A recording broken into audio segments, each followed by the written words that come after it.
करीम बनाने वाली जादुई मशीन की कहानी।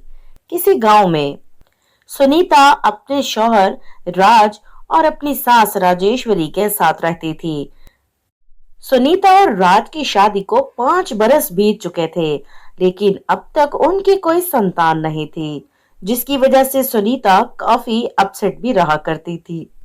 काफी इलाज करवाने के बाद भी कुछ खास कामयाबी हासिल नहीं हो पाई थी और अब सुनीता के देवर अमन की शादी किरण नामी एक लड़की से हो जाती है। किरण देखने में काफी काली रंगत की थी, लेकिन दिल की बहुत ही अच्छी।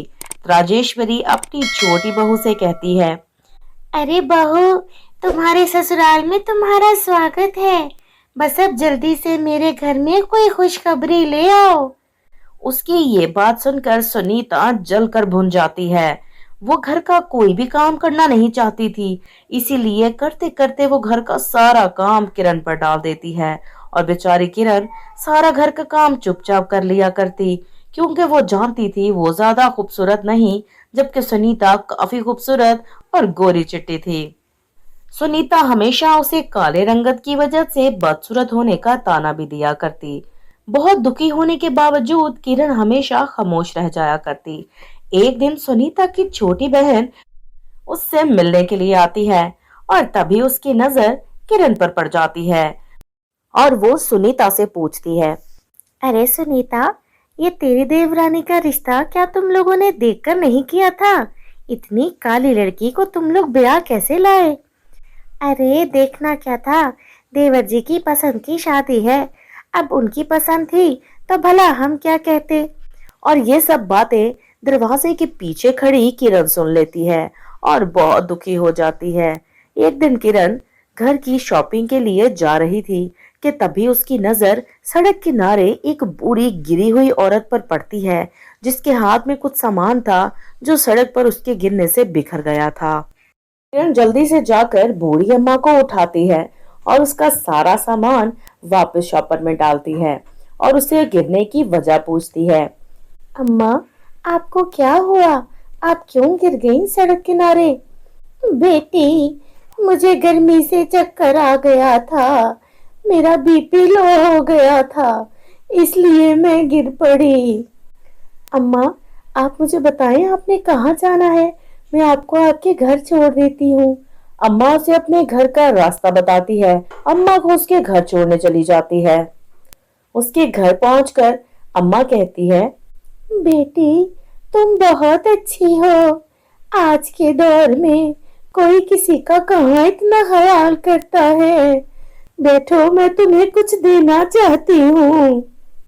और बूढ़ी अम्मा घर के अंदर से जाके एक मशीन उठा लाती है और किरण से कहती है, ये लो बेटी, ये एक जादुई मशीन है। इससे तुम क्रीम बना सकती हो अपने लिए, और भी इससे तुम जो भी मांगोगी तुम्हें ये दे देगी। किरण बूढ़ी अम्मा का शुक्रिया अदा करके घर पहुंच जाती है और अपने कमरे में जाकर मशीन को रख देती है। रात को किरण उस मशीन से अपने गोरे होने के लिए क्रीम मांगती है। जादुई मशीन से क्रीम निकलकर बाहर आ जाती है। किरण वो क्रीम रात को लगाकर सो जाती है। सुबह उठकर वो खुद को देखकर हैरान हो जाती है।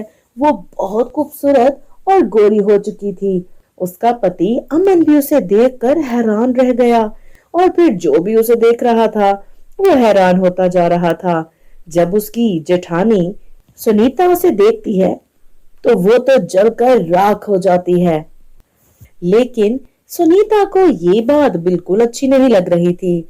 और फिर एक दिन उसकी दोबारा से वही बहन मिलने आती है तो वो किरण को इतना खूबसूरत देखकर हैरान रह जाती है और सुनीता से कहती है, अरे ये तेरी देवरानी ने क्या जादू कर लिया इतनी जल्दी, जो इतनी खूबसूरत हो गई है?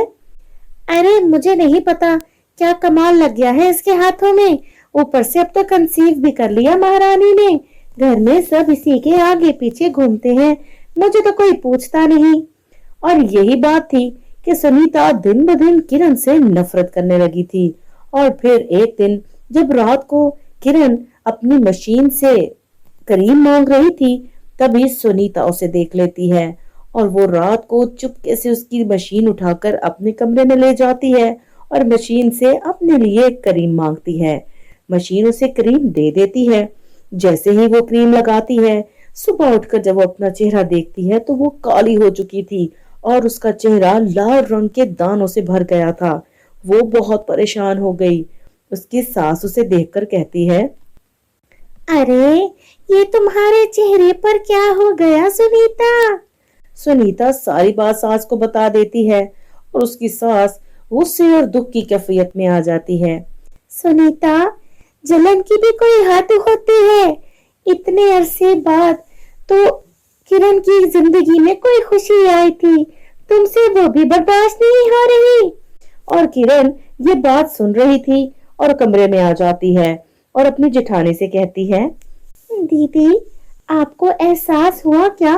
आप कैसे हमेशा मुझे काले रंग के बारे में ताने दिया करती थी और मेरे पूछने पर कहती थी काले को काला ही कहेंगे तो और क्या कहेंगे। अब आप देखें, आपको कितनी तकलीफ हो रही है अपना चेहरा देखकर। लेकिन मारे शर्मिंदगी सुनीता खामोश रहती है। दिन ऐसे ही गुजर रहे थे। सुनीता बहुत रोती थी और फिर वो एक दिन किरण से कहती है, किरण प्लीज, तुम इस मशीन से कहो मुझे पहले की तरह कर दे। मैं अब कभी भी तुमसे कोई लड़ाई नहीं करूंगी। सुनीता की बातें सुनकर किरण को उस पर दया आ जाती है। वो क्रीम से उसके लिए रिक्वेस्ट करती है और गोरे होने की क्रीम मांगती है। उसके लिए मशीन गोरे होने की क्रीम दे देती है और सुनीता वापस पहले जैसी हो जाती है। और कुछ ही दिनों के बाद, थोड़े ही दिनों के गैप से दोनों एक एक बेबी डिलीवर करती हैं और हंसी खुशी अपने परिवार के साथ रहने लगती हैं। तो मेरे प्यारे दोस्तों, कैसी लगी आपको हमारी आज की ये कहानी? पसंद आई हो तो लाइक करें और चैनल को सब्सक्राइब करें। और आज की कहानी से आपने क्या सीखा वो हमसे शेयर जरूर कीजिएगा।